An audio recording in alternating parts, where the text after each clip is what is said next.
A struggling mother walks into a billionaire's boardroom, in handcuffs, accused of stealing £3 million.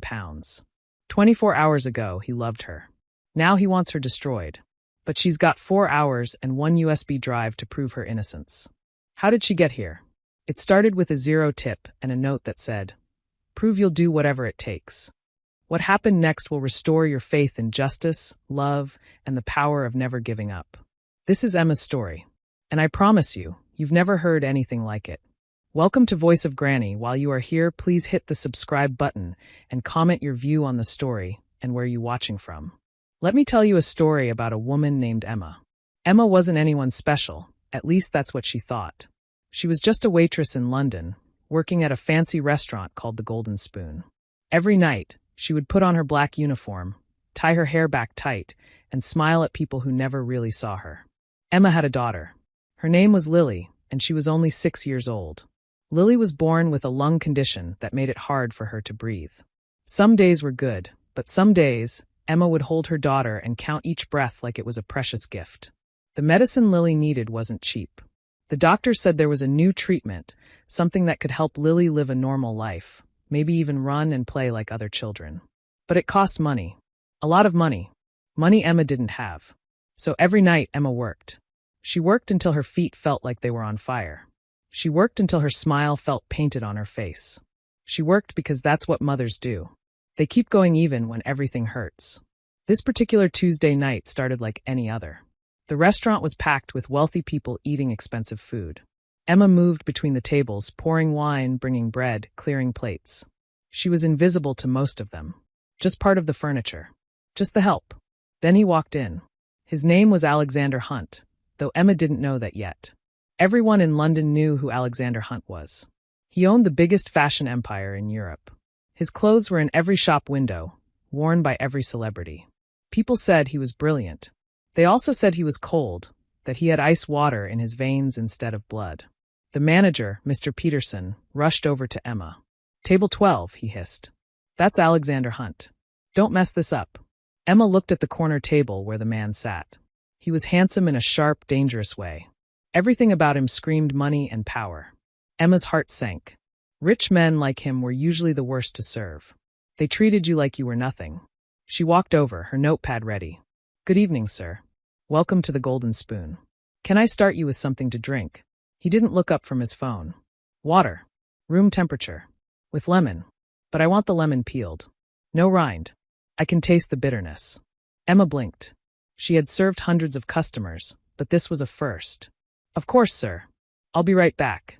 In the kitchen, she carefully peeled the lemon, removing every bit of the yellow skin until only the flesh remained. Her hands were shaking slightly. She needed good tips tonight. Lily's prescription was due tomorrow, and she was 40 pounds short. When she brought the water back, Alexander examined it like it was a scientific experiment. He took a sip, then set it down. "Acceptable." That was it. No thank you. No smile. Just acceptable. "Are you ready to order?" Emma asked, trying to keep her voice steady. "I want the lamb. But tell the chef to cook it 3 minutes longer than usual. Last time I was here, it was too pink. And I want the vegetables on a separate plate. I don't like when the juices mix." Emma wrote it all down, though her heart was racing. The chef was going to be furious. Chef Henri didn't like people changing his recipes. But what choice did she have? When she brought the order to the kitchen, Chef Henri exploded. "Who does this man think he is? 3 minutes longer? That will ruin the meat. It will be like leather." "Please," Emma begged. "He's Alexander Hunt. If we don't do it, he'll complain, and Mr. Peterson will blame me." Chef Henri cursed in French, but did as she asked. 20 minutes later, Emma brought out the food. Her hands were steady, but her stomach was in knots. She placed the plate in front of Alexander. "Your lamb, sir. Cooked 3 extra minutes, vegetables on the side." He cut into the meat. Chewed slowly. Put down his fork. "It's fine," he said flatly. "Fine. Not good. Not delicious. Just fine." Emma stood there for a moment. "Is there anything else I can get you?" Then Alexander did something unexpected. He looked up at her. Really looked at her. His eyes were gray like storm clouds. "Tell me something," he said. "Why are you here?" Emma was confused. I work here, sir." "No," he said. "I mean, why are you really here? You look exhausted. Your shoes are worn out." You're working a Tuesday night shift, which means you probably need the money desperately. So why? What's the story? Emma felt tears prick her eyes. She shouldn't answer. Customers didn't want to hear about your problems. But something about the way he asked, like he genuinely wanted to know, made the words spill out. I have a daughter, she said quietly. She's sick. She needs medicine I can't afford. So I work here because the tips are usually good. Because I need every pound I can get to keep her alive.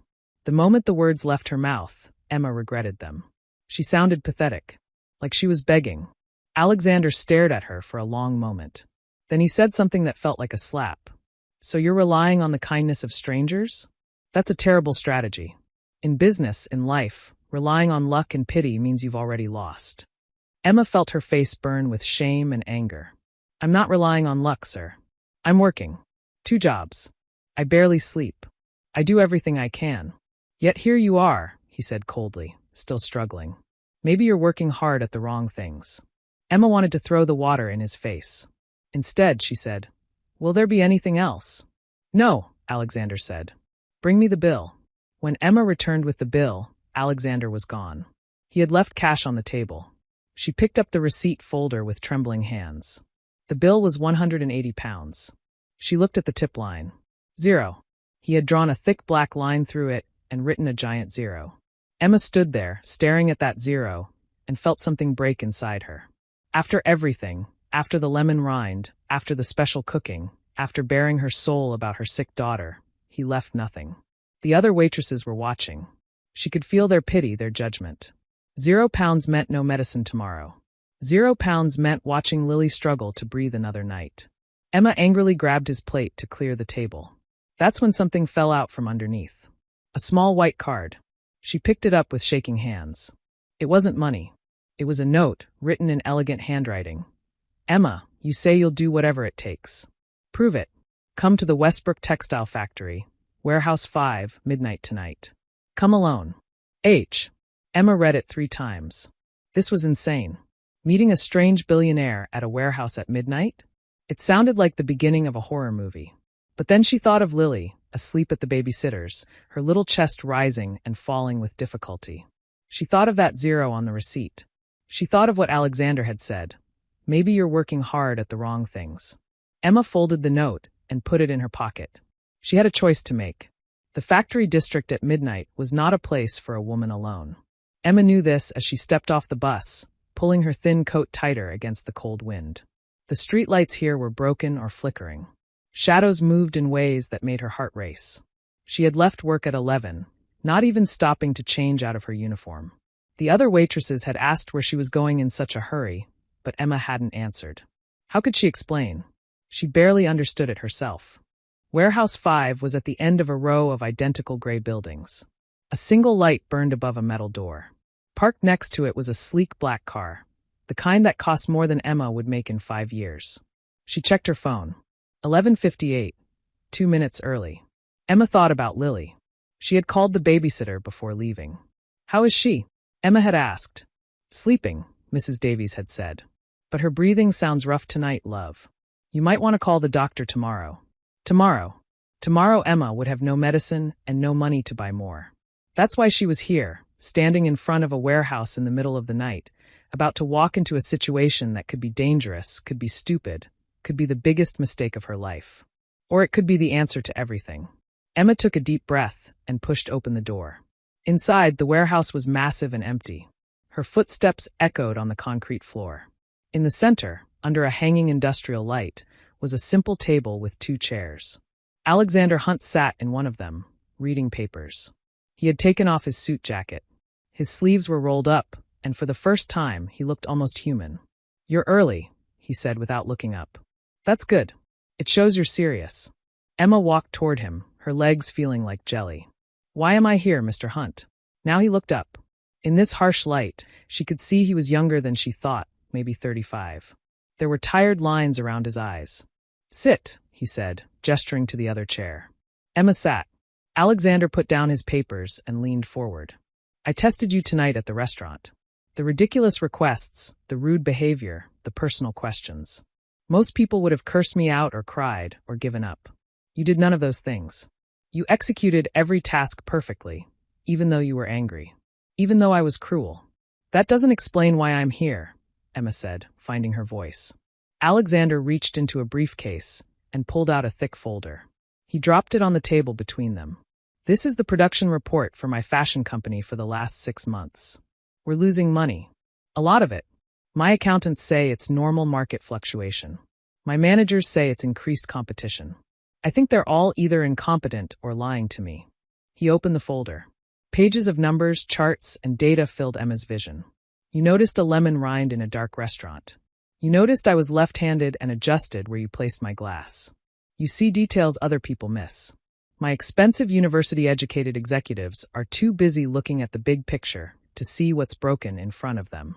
Emma stared at the papers, confused. You want me to look at your company reports? Mr. Hunt, I didn't finish university. I barely passed my A-levels. I can't. Yes, you can, he interrupted. You manage a household budget on poverty wages. You track medication schedules, work schedules, bus schedules. You calculate tips in your head while carrying 4 plates. Your brain is trained for patterns and details. He checked his watch. You have 1 hour. If you find nothing, I'll pay for your cab home, and we'll never speak again. If you find the problem, he pulled out a checkbook. I'll write a check tonight for your daughter's treatment. All of it. Emma's heart stopped. All of it? But that's thousands of pounds. 15,000, according to my research, Alexander said calmly. I looked into your situation after you left the restaurant. Lily Miller, age 6, chronic pulmonary condition. The new treatment course costs exactly 15,000 pounds. Am I correct? Emma couldn't breathe. He had investigated her. It should have felt creepy, invasive. Instead, it felt like someone finally seeing her. Why? She whispered. Why would you do this? Because I'm surrounded by people who went to Oxford and Cambridge, who wear expensive suits and use big words. But they can't spot a simple problem that's costing me millions. Maybe what I need isn't another degree on the wall. Maybe I need someone who knows what it's like to count every penny, to notice when something doesn't add up because you can't afford for anything to go wrong. He slid the papers toward her. 1 hour. Starting now. Emma looked at the papers. They were intimidating, full of industry terms she didn't understand. Production runs, fabric costs, shipping manifests, retail margins. But then she started reading. Really reading. And slowly, something began to click. She saw that Factory 7 reported using 5,000 meters of silk for a production run of dresses. But Factory 3, making the same dresses, only used 4,200 meters. The difference was small, only about 15%, but it was consistent. She flipped through more reports. Factory 7 always used more material than the other factories. Always. She grabbed a calculator from the table and started punching numbers. If Factory 7 was wasting or stealing 15% of materials across all productions, and they handled about 40% of the company's manufacturing. Factory 7, Emma said suddenly. Someone at Factory 7 is stealing from you. Alexander stopped writing. Explain. Emma's hands were shaking as she showed him the numbers. Look at these production reports. Factory 7 always reports using more raw materials than the other factories for the same items. Always 10 to 15% more. That's not random. That's not waste. Someone is taking the extra fabric, the extra thread, the extra materials, and either selling it or reporting false numbers to cover theft. She pointed to another column. And look here. The manager who signs off on these reports? He's the same person who approves the inventory orders. That means he controls both what comes in and what gets reported as used. No one is checking his numbers. Alexander stared at the reports. He traced the pattern with his finger. His jaw tightened. Thomas, he said quietly. Thomas Whitmore. My wife's brother. I gave him that factory as a wedding gift 5 years ago. The room went silent. Emma had just accused the billionaire's brother-in-law of theft. I could be wrong, she said quickly. I'm just a waitress. I don't know. You're not wrong, Alexander said, standing up. He walked around the table. Emma tensed, unsure what he would do. He picked up the checkbook and wrote quickly. Then he tore out the check and held it out to her. Emma took it with trembling hands. Pay to Emma Miller. Amount, 15,000 pounds. She stared at it. This piece of paper was Lily's life. This was breathing without pain. This was running in the park. This was a future. Tears rolled down her cheeks. Mr. Hunt, I thank you. Thank you so much. Don't thank me yet, Alexander said. Because I have a proposition for you, Emma. Emma's life changed overnight, and I mean that literally. 2 days after the warehouse meeting, a car picked her up from her tiny flat. Not just any car, actual limousine. Her neighbors stared through their curtains as Emma, still in shock, climbed into the back seat with Lily holding her hand tight. "Mummy, are we in trouble?" Lily whispered, her big eyes wide. "No, sweetheart," Emma said, though she wasn't entirely sure herself. "We're just going somewhere new." The car drove for an hour, leaving the cramped streets of their neighborhood behind, passing through areas Emma had only seen in magazines. Finally, they arrived at a massive estate outside London, all stone walls and manicured gardens. Alexander's offer had been simple but terrifying: become his personal assistant. The salary was £100,000 a year. Lily would have private health care, the best doctors in the country. They would live in the guest house on his estate so Emma could be available whenever he needed her. But there was a catch. Emma's real job wasn't to answer phones or schedule meetings. Her job was to watch, to listen, to find the problems that everyone else missed. She was Alexander's eyes, looking at his business from the ground level, from the perspective of someone who understood what it meant when numbers didn't add up. The first week was overwhelming. Emma tried to learn everything at once: how the company worked, who was who, what each department did. Alexander's fashion empire was massive, with factories across Europe, shops in every major city, and thousands of employees. But Emma was a fast learner. She had to be. She attended meetings where executives spoke in corporate language that felt like a foreign tongue. But Emma translated it in her head. When they said optimizing resource allocation, she heard cutting corners. When they said acceptable shrinkage, she heard theft that we're ignoring. And everywhere she went, she noticed things. The quality control manager, who always left meetings early on Thursdays. The shipping coordinator, who never made eye contact. The accountant who wore watches that cost more than his salary. But the biggest problem wasn't in the factories or the warehouses. It was standing right next to Alexander. Her name was Victoria Cross, and she was Alexander's girlfriend. She was beautiful like a fashion model, all sharp cheekbones and designer clothes. She had been Alexander's partner for 3 years, and everyone expected them to get married soon. Victoria hated Emma from the moment they met. "So you're the new assistant," Victoria had said, looking Emma up and down like she was examining a stain on expensive fabric. "How quaint. Alexander, darling, where did you find her?" "A charity shop." Emma had felt her face burn, but Alexander had stepped between them. Emma saved the company £2 million by finding the theft at Factory 7. Show some respect. But respect was the last thing Victoria had in mind. Over the following weeks, Emma realized that Victoria wasn't just rude. She was dangerous. Victoria attended every board meeting, knew every executive, and had her perfectly manicured fingers in every part of the business. She was smart, connected, and ambitious. And she saw Emma as a threat. One evening, Emma was working late in Alexander's office, reviewing distribution reports. Lily was asleep in the guest house, watched by the nanny Alexander had hired. Emma still couldn't believe this was her life now. Her daughter healthy, well-fed, safe. Alexander walked in, loosening his tie. He looked exhausted. "You should go home," he said. "It's almost midnight." "Almost done," Emma replied, not looking up. "I think I found something in the supply chain numbers." Alexander sat down across from her. "Emma, can I ask you something?" She looked up. In the dim office light, he looked different. Less like the cold billionaire from the restaurant, more like a regular person carrying too much weight. "Of course. Do you ever regret it? Taking this job? Leaving your old life?" Emma thought about her old flat with its leaking ceiling. She thought about the fear that lived in her chest every time Lily coughed. She thought about that 0 on the receipt. "Every single day," she said honestly. "I'm terrified I'll mess up. That you'll realize you made a mistake hiring someone like me. That I don't belong in this world." "You don't belong in this world," Alexander said. Emma's heart sank. "That's exactly why you're valuable," he continued. "Everyone else here was born into money or married into it or climbed a ladder by stepping on people. They think the same way, talk the same way. They don't see what you see because they've never had to count pennies or make impossible choices. You bring something none of them have. You bring truth." Emma felt something flutter in her chest. Something warm and dangerous. "Alexander, Victoria wants me to fire you," he said suddenly. "She's been pushing for weeks. Says you're unqualified, that you're an embarrassment to the company." Emma stood up. Maybe she's right. Maybe I should. She's scared of you, Alexander interrupted. She sees what I see, that you're brilliant and honest and everything this company needs. And she knows that the more time I spend with you, the more I realize.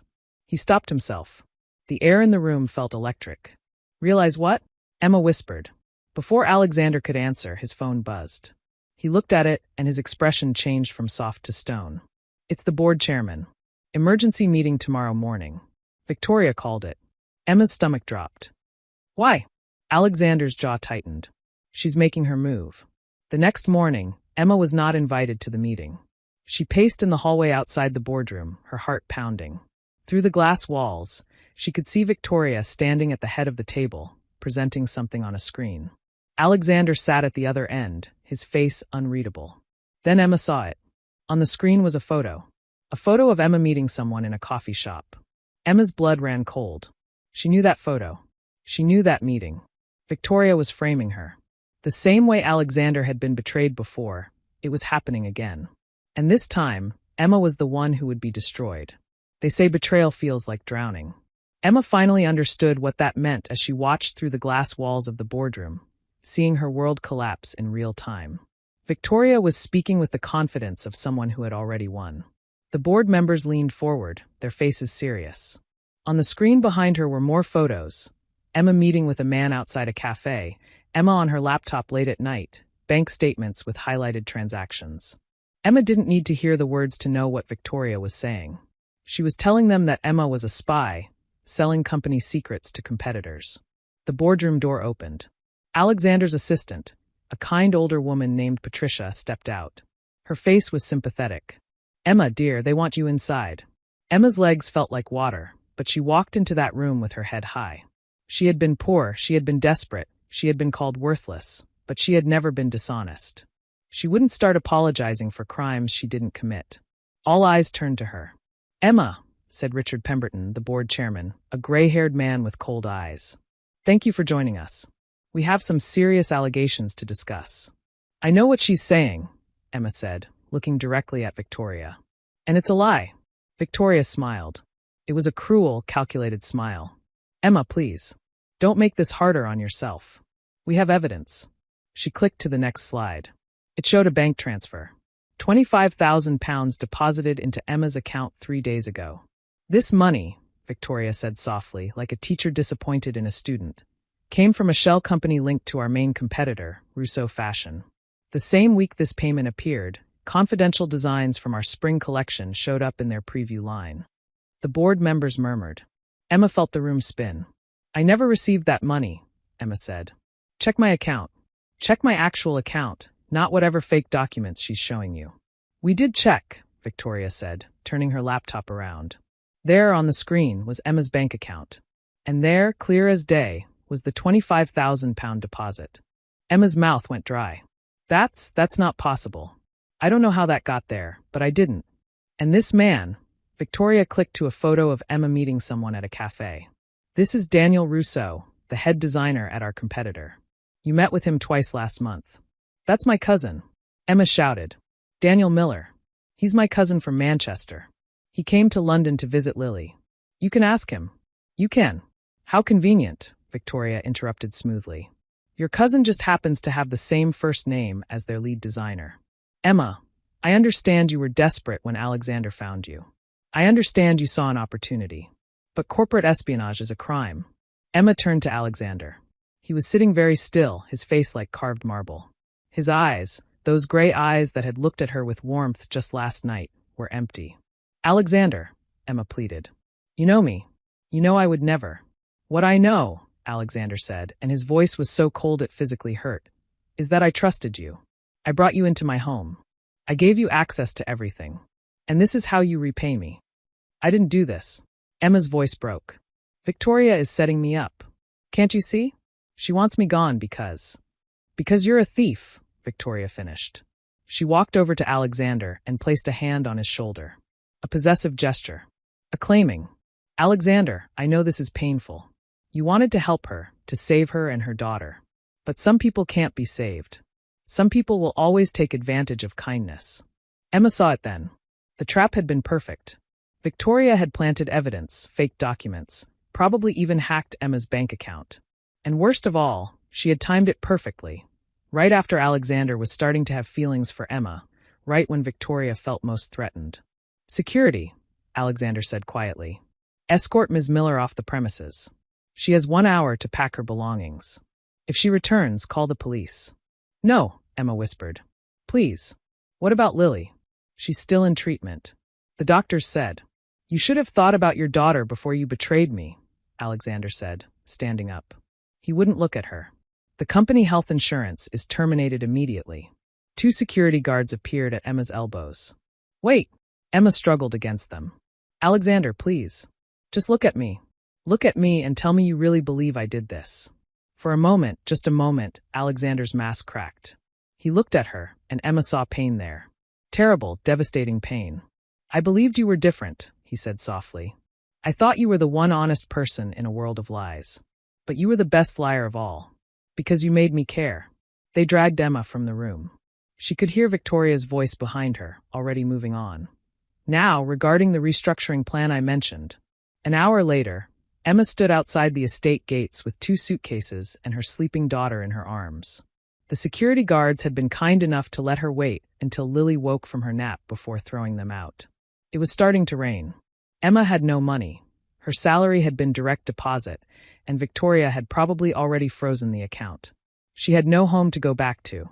She'd given up her flat when she moved here. She had nothing, except the truth, and the memory of Alexander's face when he said, "You made me care." Emma set down the suitcases and pulled out her phone. She had one call she could make. One person who might listen. She dialed Patricia, Alexander's assistant. "Patricia," Emma said when the woman answered. "I need you to trust me. I need you to help me prove that Victoria is lying. And we have exactly." She checked her watch. 4 hours before the board votes on her restructuring plan. 4 hours to prove it? That's impossible, dear. Emma looked at Lily, sleeping peacefully despite the rain starting to soak them both. "I've done impossible things before," Emma said. "I just need someone to believe in me one more time." There was a long pause. Then, "Tell me what you need." Patricia met Emma at a 24-hour cafe near the train station. The older woman slid into the booth across from Emma, her expression worried. "I have 20 minutes before they notice I'm gone," Patricia said. "What's your plan?" Emma pulled out a notebook. Her hands were shaking from cold and adrenaline, but her mind was crystal clear. "Victoria made one mistake. She's smart, but she's arrogant. She thinks I'm just a stupid waitress who got lucky. She thinks I can't fight back." "What's the mistake?" "The bank transfer," Emma said. "She put £25,000 in my account to make it look like a bribe. But that happened 3 days ago, right?" Patricia nodded. "So where's the money now?" Emma asked. "If I was really selling secrets, I would have moved that money immediately. Withdrawn it, transferred it, hidden it. But it's just sitting there in my account because I never knew it existed until an hour ago." Patricia's eyes widened. "Of course. A real criminal wouldn't leave evidence just sitting in their bank account." "Exactly. And the photos of me with my cousin. Victoria said I met with him twice last month. But my cousin only visited once 2 weeks ago. If there are photos from 2 different dates, they're fake or she's lying about who the person is." Emma leaned forward. "Patricia, I need you to do something risky. I need you to access Victoria's computer." "I can't. That would be." "I know. But think about it.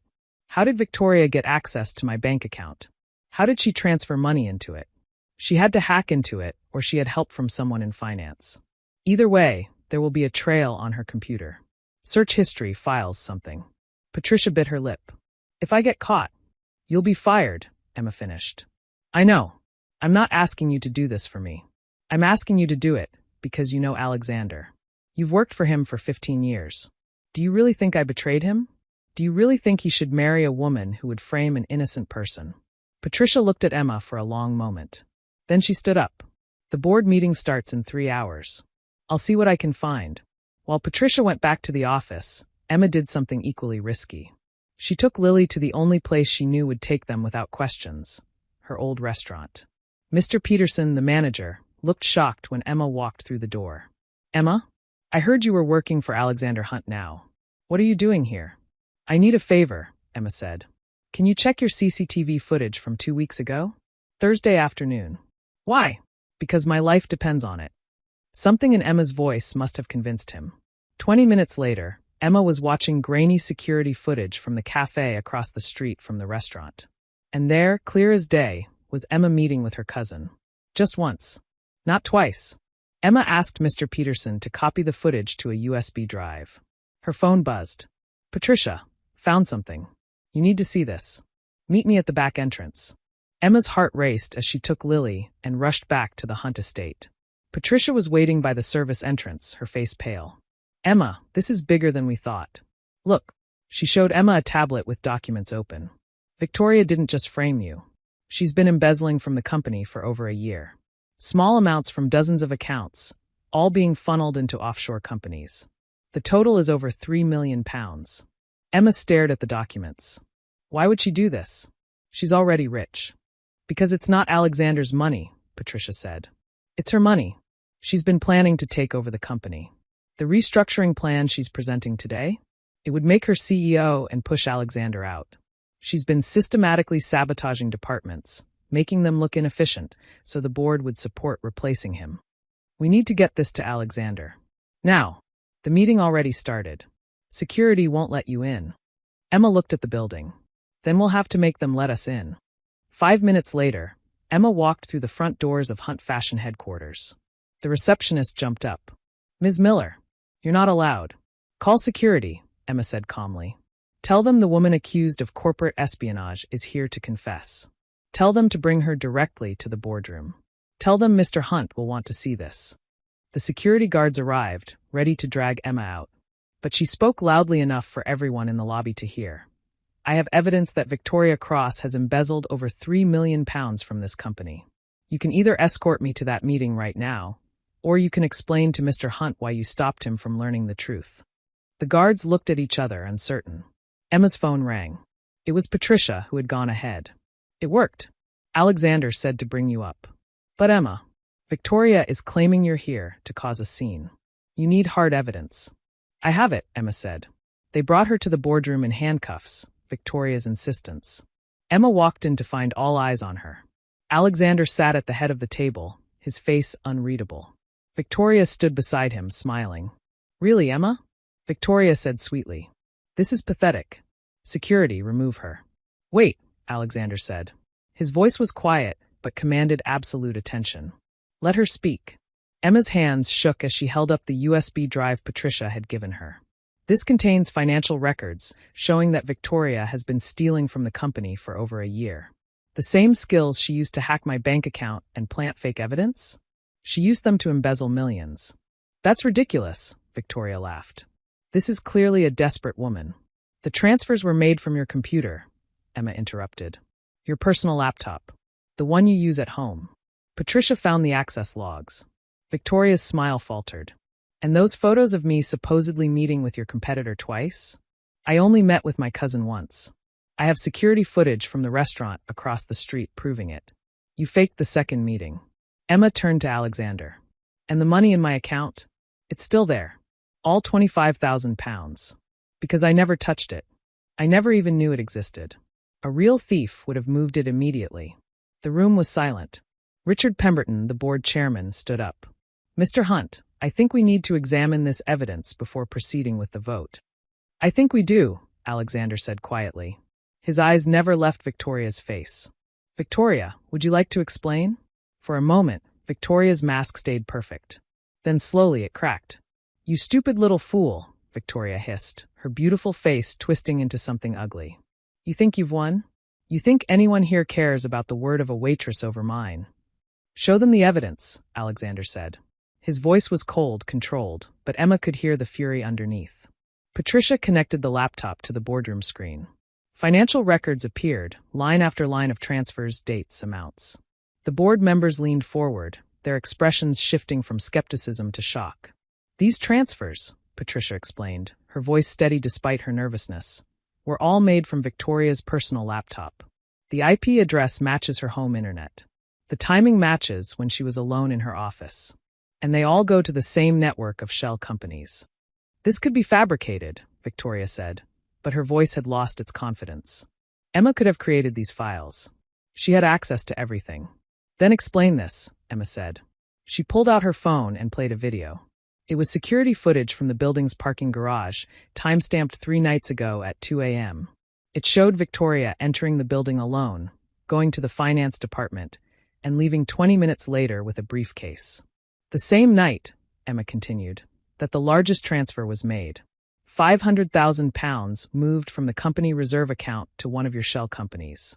You thought no one would check the physical security footage because you deleted the digital access logs.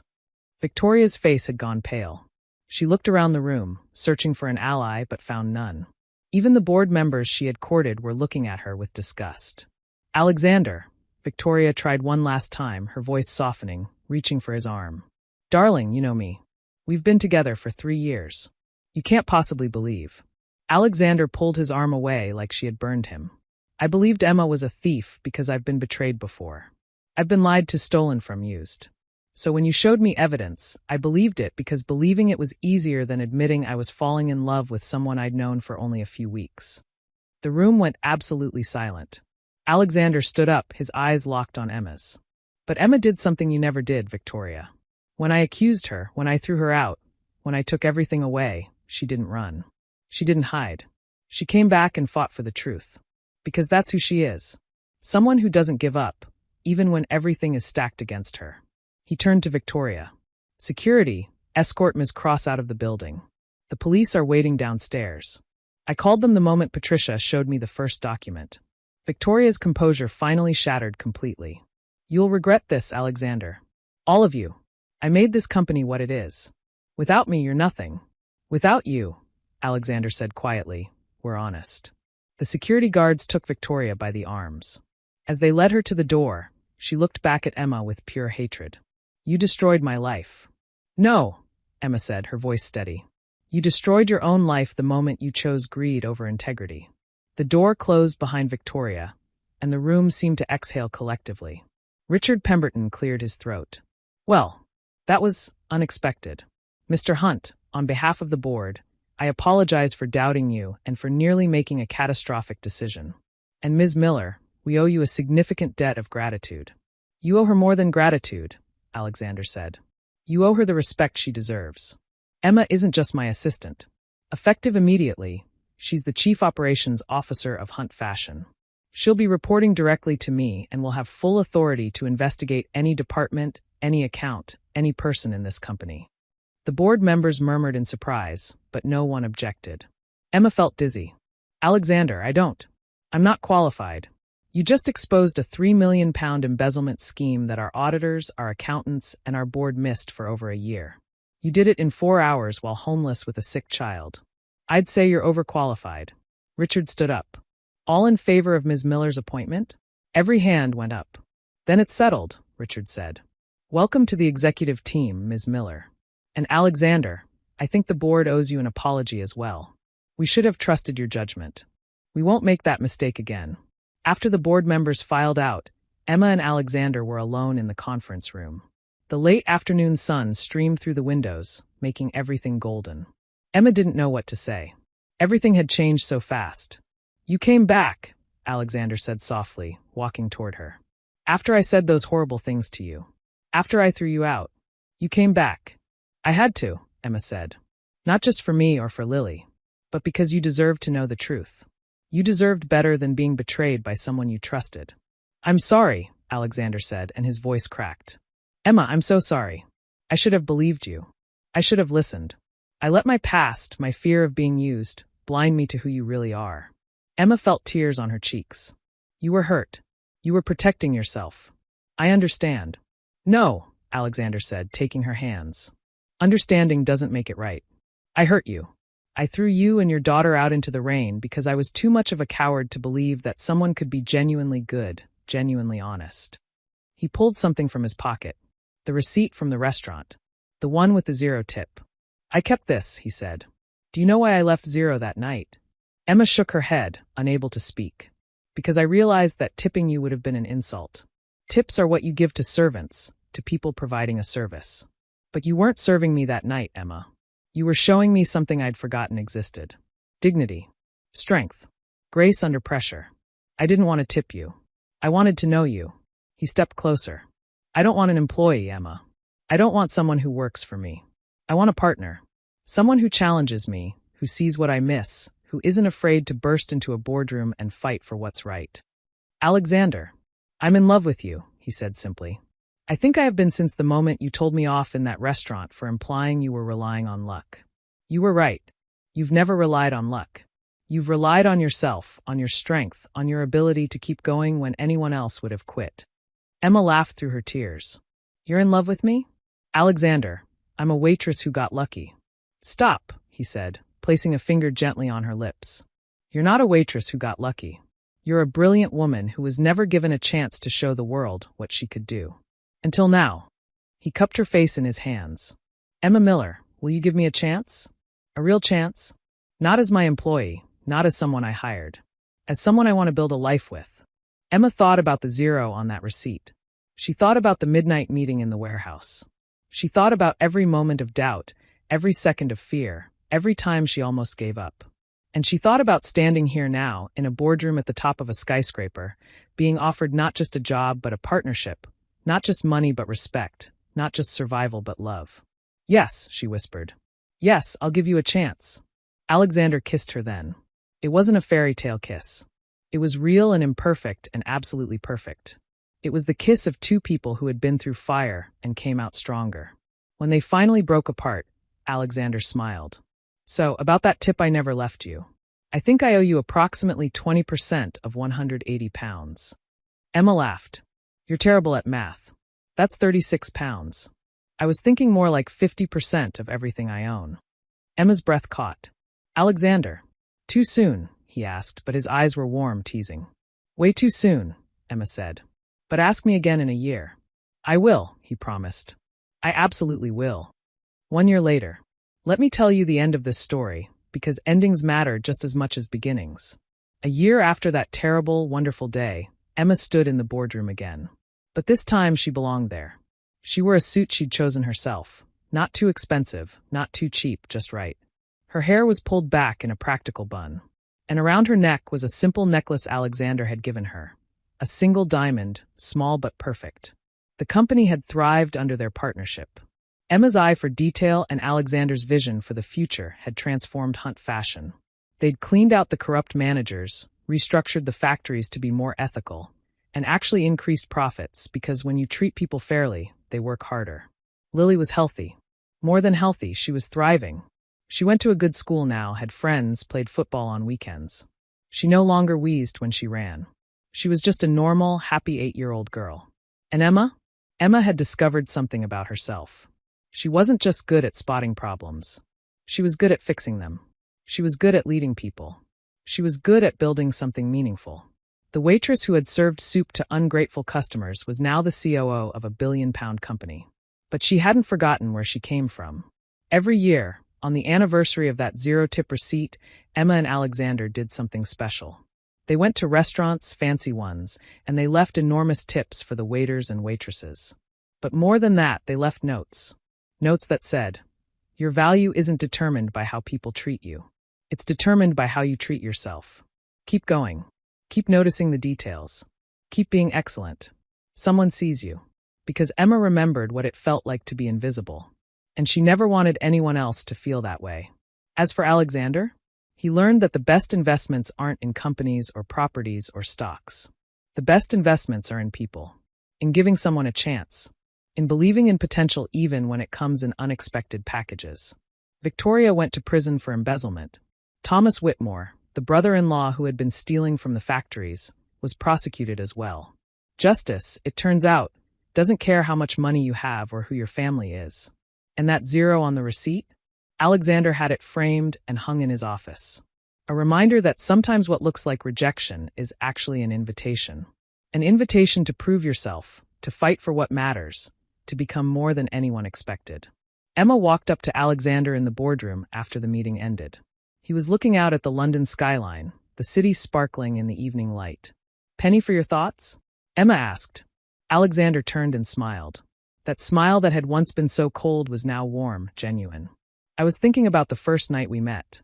When I asked you why you were working in that restaurant. I remember. You said I was relying on the kindness of strangers. That it was a terrible strategy. I was wrong. Alexander said, pulling her close.